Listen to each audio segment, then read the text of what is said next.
اللہ کے فرمان کا ترجمہ کہ دعا کی صورت میں جس طرح ہمیں تعلیم دی گئی ہے، ہمارے رب اگر ہم بھول جائیں یا ہم سے غلطی ہو جائے تو ہماری گرفت نہ کرنا، اے ہمارے رب ہم پر ایسا بھاری بوجھ نہ ڈالنا جیسا تو نے ہم سے پہلے لوگوں پر ڈالا، اے ہمارے رب ہم پر ان احکام کا بوجھ نہ ڈالنا جن کی ہمیں طاقت نہ ہو، اور ہمیں معاف فرما اور ہمیں بخش دے اور ہم پر رحم فرما، تو ہمارا مالک ہے، تو کافروں کے خلاف ہماری مدد فرما۔ سورہ بقرہ کی آیت نمبر 286 کا ترجمہ میں نے آپ کے سامنے پیش کیا ہے۔ اس دعا کا جو شان نزول ہے اور اس کی اہمیت پر چند جملے ارشاد فرمائیے۔ جی بسم اللہ الرحمن الرحیم، بہت شکریہ، بڑا نہایت ہی روح پرور موضوع ہے جس بے کا شک بندگی کے ساتھ تعلق ہے، اللہ اکبر، انسان کی روح کے ساتھ تعلق ہے، بالکل انسان صحیح، کے باطن کے ساتھ تعلق ہے۔ دو چیزیں ہیں، ایک اس کا شان نزول ہے، ایک اس کی اہمیت ہے۔ پھر اس اہمیت کے علاوہ تیسرا پہلو جو ذہن میں شبہ پیدا ہوتا ہے اس کو بھی ہم دیکھیں گے۔ شور۔ جہاں تک اس کے شان نزول کا تعلق ہے، جب یہ آیت نازل ہوئی وَإِن تُبْدُوا مَا فِي أَنفُسِكُمْ أَوْ تُخْفُوهُ يُحَاسِبْكُمْ بِهِ اللَّهُ، اگر تم وہ چیز جو تمہارے دلوں میں ہے چاہے اسے ظاہر کرو چاہے اسے چھپاؤ، اللہ اس کا حساب لے گا۔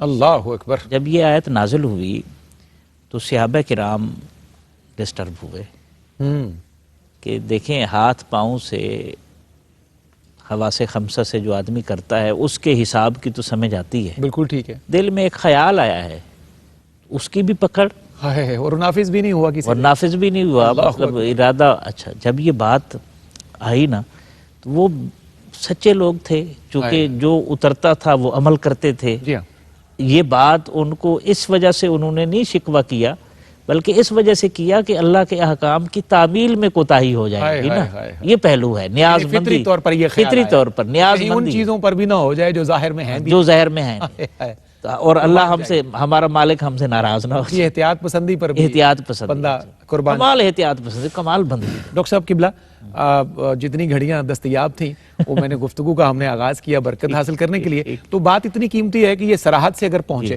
بغیر انقطاع کے تو زیادہ اچھا ہوگا۔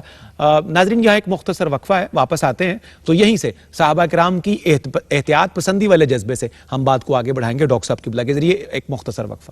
خوش آمدید ناظرین، آپ کا خیر مقدم داتا کی نگری لاہور سے پروگرام رحمت سحر خصوصی سیگمنٹ خزینہ رحمت رمضان کریم کی 28ویں سحری ٹرانسمیشن میں آپ کی خدمت میں ہم حاضر ہیں۔ ڈاکٹر صاحب قبلہ، صحابہ کرام کی احتیاط پسندی کا ذکر ہو رہا تھا کہ انہیں یہ بات عجیب گزری کہ اب دل کے خیالات کی بھی اگر گرفت ہو گئی تو پھر کام کافی مشکل ہو جاتا ہے، ظاہر ہے انسان کی فطرت یہ سوچتی ہے۔ آگے یہاں سے بڑھائیے گا بات پلیز۔ اس کی وجہ یہ تھی، دیکھیں نا وہ تو اتنا عمل میں آگے تھے، تپتی ہوئی ریت پر گھسیٹنا ہو، انگاروں پر لٹایا جانا ہو، سولی پر چڑھایا جانا ہو، جسم چیر دیا جائے، ایک ایک عضو کاٹا جائے، وہ تو بڑے مستقیم الاحوال لوگ تھے۔ اللہ اکبر، یعنی مستقیم الاعمال اور چیز ہے، مستقیم الاحوال لوگ تھے، بڑی بات ہے، ٹھیک ہے۔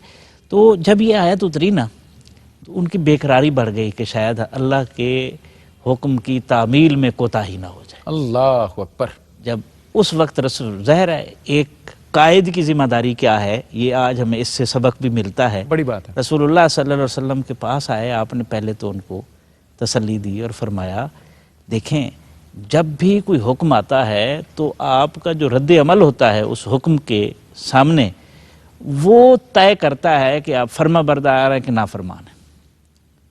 بڑی تو بات، جس طرح بنی اسرائیل کے لوگوں نے کہا تھا اور کہتے تھے سمینا و عصینا، ہم نے سنا ہے لیکن کر نہیں سکتے، ہم وہ جس طرح ریاکٹ کرتے تھے، ریئیکٹ کرتے تھے، اللہ اکبر۔ وہی ان کا مطلب ایک شعار بن گیا، آج تک پروفائل بن گیا ان کا، پروفائل بن گیا اور آج تک اس کی مثال دی جاتی ہے۔ بالکل ایسے ہی، بالکل ایسے تو آپ نے فرمایا تم نے نہیں یہ کہنا، ہائے ہائے تم نے کہنا سمینا و اطعنا، عطانا، اللہ ہم نے سنا اور مان لیا، مان لیا۔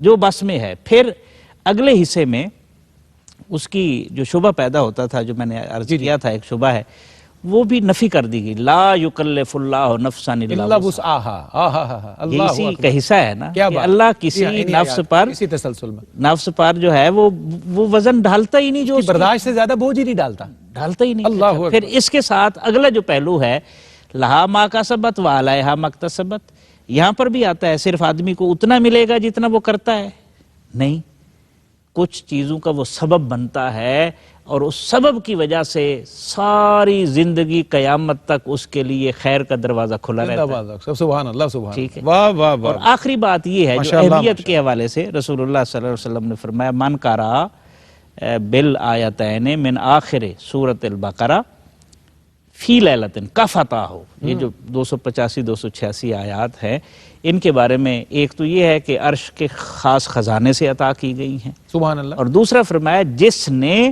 آپ صلی اللہ علیہ وسلم نے فرمایا رات کے وقت یہ 2 آیات پڑھ لیں تو یہ 2 آیات اس کو کفایت کر جائیں، اللہ، کسی اور چیز کی، کسی اور ورد وظیفے کی ضرورت کیا کہنے ڈاکٹر صاحب، بہت شکریہ، بہت خوبصورت آغاز فرمایا۔